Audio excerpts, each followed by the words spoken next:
بسم اللہ الرحمن الرحیم۔ السلام علیکم، میں آپ کو اپنے چینل برائٹ لائف میں خوش آج کی ویڈیو میں آپ لوگوں کو کچھ اہم معلومات بتائی جائے گی اور آپ کو ویڈیو بھی دکھائی جائے گی کہ کس طرح خانہ کعبہ میں کی صفائی کی جاتی ہے اور حجر اسود جسے جنت کا پتھر کہا جاتا ہے، عطر لگانے کے خوبصورت مناظر بھی آپ کی خدمت میں پیش کیے جیسا کہ آپ لوگ ناظرین اس ویڈیو میں دیکھ سکتے ہیں کہ خانہ کعبہ کی جگہ کو محفوظ کر دیا گیا ہے۔ کیوں محفوظ کیا گیا ہے؟ کیونکہ یہاں پر صفائی کے مراحل شروع ہونے والے ہیں۔ خانہ کعبہ کا یہ دروازہ آپ کو نظر آ رہا ہوگا۔ حجر اسود کو عطر لگانے کے خوبصورت مناظر، یہ کون لوگ سر انجام دیتے ہیں اور یہ کون سا عطر ہوتا ہے، یہ مکمل معلومات آپ کو آج کی ویڈیو میں بتائی جائے گی۔ عطر لگانے والے جو ہوتے ہیں وہ ان کو خدام کہا جاتا ہے، وہ مخصوص لباس میں ملبوس ہوتے ہیں، یعنی انہوں نے ایک مخصوص اپنا لباس پہنا ہوتا ہے۔ تو اس کی ویڈیو بنانا جو ہے بہت زیادہ مشکل کام ہوتا ہے، کیونکہ آپ کو پتہ ہے کہ خانہ کعبہ کو جس طرح محفوظ کر لیا گیا ہے تو وہاں پر سے لوگوں کو نکال دیا جاتا ہے۔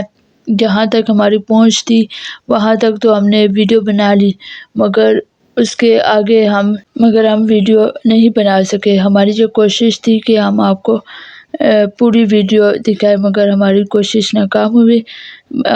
جیسے کہ ہم نے آپ کو بتایا کہ وہاں پر جو مخصوص لوگ ہوتے ہیں جو خانہ کعبہ کی دیکھ بھال کرتے ہیں، حفاظت کرتے ہیں، تو وہی آتے ہیں اور وہی اسے حجر اسود کو ایک مخصوص عطر ہوتا ہے وہ لگاتے ہیں اور اس کے ذریعے جو ہے نا اس پتھر کو جسے جنت کا پتھر کہا جاتا ہے اس کو محفوظ کرتے ہیں۔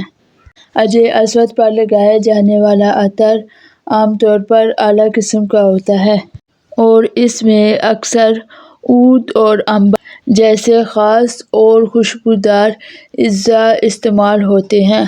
اس کے لیے مخصوص عطر استعمال کیا جاتا ہے جس کا نام عطر کعبہ یا عطر حرم استعمال کیا جاتا ہے، جو خصوصی طور پر مقدس مقامات کے لیے استعمال کیا جاتا ہے۔